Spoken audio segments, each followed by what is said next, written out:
Well, here's where I am on the 1-ton project.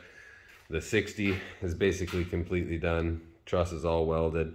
Welded the truss to the cast center section, front and back.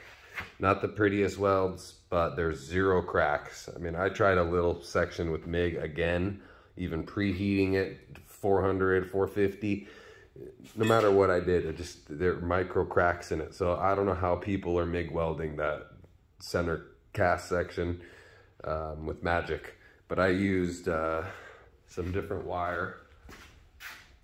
First I tried stick and I just could not get it down. So I got this US welding wire, and this is basically Ni55. So there's nickel in here, about 55% nickel.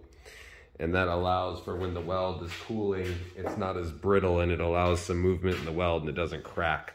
So between that wire and peening the weld immediately after and doing 1 inch at a time and moving around,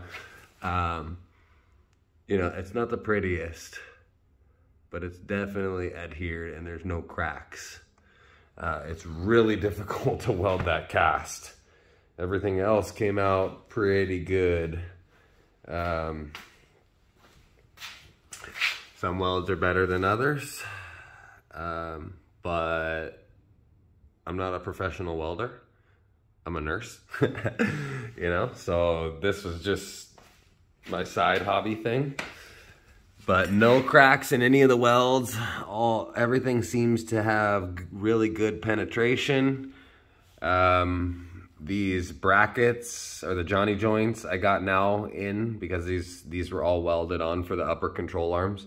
So I installed the Johnny joints. Really, there's not much else I can do at this point. The lower control arm brackets are just tacked on because I'm not sure with my coilovers. My coilovers are either going to need to sit like right above this, or I'm going to have to push them over to the side. Now, if you're just running a standard spring, like a normal Jeep, this would be ready to bolt in right now, ready to go. The only thing is now I'm gonna have to order gears for it. I'm gonna go with the 538s with the ARB locker, and that will be that. It's got 35 spline inners and outers. I'll go with the ball joint eliminators. That's for a later video. But right now the truss is completely on. This thing is ready to bolt in if I wanted to. But I'll do gears first. Then the 14 bolt I didn't even have in my last video. So I got this out of an 04 2500 and completely stripped this whole thing down. Spent a stupid amount of time grinding every little bit of rust off this thing. I didn't paint over anything. I grinded it off, and the rest I used my sandblaster over there. And then I painted everything. So, for example, like these were just completely rusted and bent. So now they're all straight. They're all sandblasted. They're all painted. And then I got the TMR bracket there, and the ABS sensor for a JK will go through there, through that hole. And it'll read a tone ring that's here on the wheel hub for your ABS. So this is all, this is where your normal spring would go if you had a normal coil spring, but I have coilovers, which I've already measured how high they sit off the center line of the 44 right now to where the center of the bolt hole is. So I'm just trying to put everything back where it is right now on my Jeep, because my Jeep works really good. It flexes without any issue. So I don't want to raise or lower my coilovers and have any mess with my, you know, how much up travel or down travel I have. So these are just kind of tacked on at this point. This is your upper control arm, lower control arm slash coilover mount and sway bar link. I mean, I got them burned in good enough. They're not going anywhere for mock-up. So this has also been shaved. I cut off a huge chunk down here where there was another bolt hole, welded up that, it cut right through that 14th bolt hole, and then I welded that up. And now it's completely shaved. This thing is sitting like this right now, but when it's in the Jeep, your pinion's gonna be pointed up, and that will be flat. So when you're going over rocks, it's not gonna grab nothing. And it got about 1.5 inches more ground clearance. So that's pretty much where it's at right now. I need to get some money for gears and lockers, but the way I'm going with this time-wise, it's probably going to take me months, and I need tires on my Jeep now, so I might buy another set of 38s, throw them on there, so I can just take my time with this. My ultimate goal is to go with an 8-lug wheel and 40s with this, but by the time I do lockers and steering and wheels and tires, I'm still like another $6,000, $7,000, $8,000 before I finish this. So this is where I'm at. There's not much else I can do at this point. I'm just doing little stuff.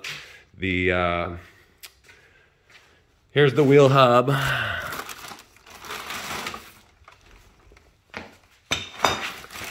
Which has now been all completely, let's see, hard to do with one hand. Which has been now grind all the rust grinded off, sandblasted, all the bearings removed. So the next step with the wheel hub would be to assemble the tone ring, or get these tone rings pressed on.